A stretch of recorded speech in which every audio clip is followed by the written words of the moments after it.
ঢাকা বিশ্ববিদ্যালয়ের ছাত্র সংসদ অর্থাৎ ডাকসু নির্বাচনে অংশ নিতে শিবিরের ফরহাদের কোনো বাধা নেই, এমনটি আসলে আপিল বিভাগের পক্ষ থেকে জানানো হয়েছে। ঠিক যদি জানিয়ে রাখি, ডাকসু ভোটে অংশ নিতে আসলে কোনো বাধা নেই SM ফরহাদের, এমনটি আসলে আপিল বিভাগ বলছে। ঠিক আমরা ডাকসু ভবনের সামনে থেকে সরাসরি যুক্ত রয়েছি, দেখানোর চেষ্টা করছি এই জায়গার পরিস্থিতি এবং আপিল বিভাগ যে রায় দিয়েছে সে বিষয়ে আসলে আপনাদের সঙ্গে একটু সেটি জানানোর চেষ্টা করবো। ঢাকা বিশ্ববিদ্যালয়ের কেন্দ্রীয় যে ছাত্র সংসদ নির্বাচন, এই নির্বাচনে আসলে ছাত্র শিবির মনোনীত GS পদপ্রার্থী যিনি SM ফরহাদ, তার অংশগ্রহণ নিয়ে যে দোটানা ছিল, তার অংশগ্রহণ নিয়ে যে আলোচনা ছিল, সেই জায়গা থেকে আসলে আমরা এখন যেটা জানতে পেরেছি, তার অংশ নিতে আসলে কোনো রকমের বাধা থাকছে না, এমনটি আসলে জানিয়েছে আপিল বিভাগ। এবং বুধবার 3 সেপ্টেম্বর প্রধান বিচারপতি সৈয়দ রেফাত আহমেদের নেতৃত্বাধীন 7 সদস্যের পূর্ণাঙ্গ আপিল বেঞ্চে আপিলের শুনানি শেষে আসলে এই সংক্রান্ত আদেশ আসে।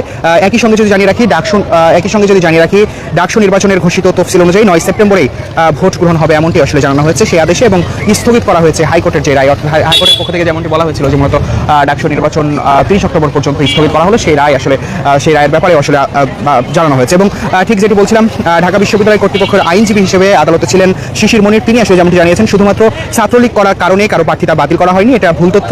সুনির্দিষ্ট অভিযোগের ভিত্তিতে সিজারের প্রার্থিতা বাতিল করা হয়েছে। মূলত এই যে ছাত্র শিবিরের যিনি প্রার্থী SM ফরহাদ, তার প্রার্থিতা নিয়ে আসলে হাইকোর্টে তার নির্বাচনে বৈধ অংশগ্রহণ নিয়ে হাইকোর্টে যে রিট করা হয়েছিল, তারপরই ডাকসু নির্বাচন নিয়ে যেই ক্যাম্পাসে উত্তাপ সেটি ছড়িয়ে পড়ে। এরপর আমরা দেখেছিলাম হাইকোর্টের পক্ষ থেকে ডাকসু নির্বাচন স্থগিতের যে আদেশ সেটি দেওয়া হয়েছিল। এরপর আসলে পরবর্তীতে আমরা দেখেছিলাম চেম্বার আদালত সেই রায় আবার স্থগিত করেছে। এই নিয়ে আসলে দুটানার মধ্যে ছিল ছাত্র শিবিরের এই প্রার্থী আসলে অংশগ্রহণ করতে পারছে কিনা। পাশাপাশি শিক্ষার্থীরা আমরা দেখছিলাম বেশ যখন ঘোষণা আসলে ডাকসু নির্বাচন হবে না বা স্থগিত, সে সময় আসলে দেখছিলাম শিক্ষার্থীরা রাস্তায় নেমে এসেছিল।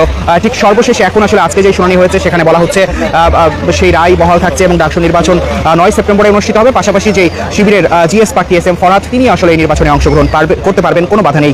পাশাপাশি মূলত ছাত্রলীগ করার কারণে আসলে তার প্রার্থিতা বাতিলের যে অভিযোগ করা হয়েছিল বা করা হবে না কেন জানতে চাওয়া হয়েছিল, সেই জায়গায় আসলে কোর্ট থেকে শিশির মনির যেমনটি জানিয়েছেন, শুধুমাত্র ছাত্রলীগ করার কারণে কারো প্রার্থিতা বাতিল হয়েছে, এটা ভুল তথ্য, এমন আসলে হয়নি।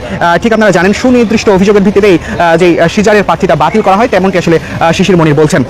এবং ডাকসু নির্বাচন ঘিরে এরই মধ্যে ছাত্রদল, ছাত্র শিবির, গণতান্ত্রিক ছাত্র সংসদ ও বামপন্থী কিন্তু যে ছাত্র সংগঠনগুলো রয়েছে, পৃথক পৃথক প্যানেলও কিন্তু ঘোষণা করেছে। আমরা দেখেছি পূর্ব ও আংশিক মিলিয়ে এবার মোট 10টির মতো প্যানেল আসলে এই নির্বাচনে ঘোষণা করা হয়েছে। এবং ঠিক যদি 28টা পদের বিপরীতে প্রার্থীর সংখ্যা জানিয়ে রাখি, প্রায় 471 জন প্রার্থী কিন্তু 28টা পদের বিপরীতে লড়ছেন। প্রার্থীর যে সংখ্যা সেটি দেখেই বুঝতে পারছেন এবার ডাকসু নির্বাচন কতটা উৎসবমুখর পরিবেশে হবে সেটি আসলে বোঝা যাচ্ছে। এবং ঠিক 4 আগস্ট সকালে কিন্তু বিচারপতি SK তাহসিন আলী ও হাবিবুল গনির আদালতে ডাকসু নির্বাচনে যে GS প্রার্থী ও শিবির নেতা SM ফরহাদের প্রার্থিতা চ্যালেঞ্জ করে রিট করে ডাকসুর অপরাজেয় 71 ও অদম্য 24 প্যানেলের মুক্তিযোদ্ধা ও গণ আন্দোলন বিষয়ক সম্পাদক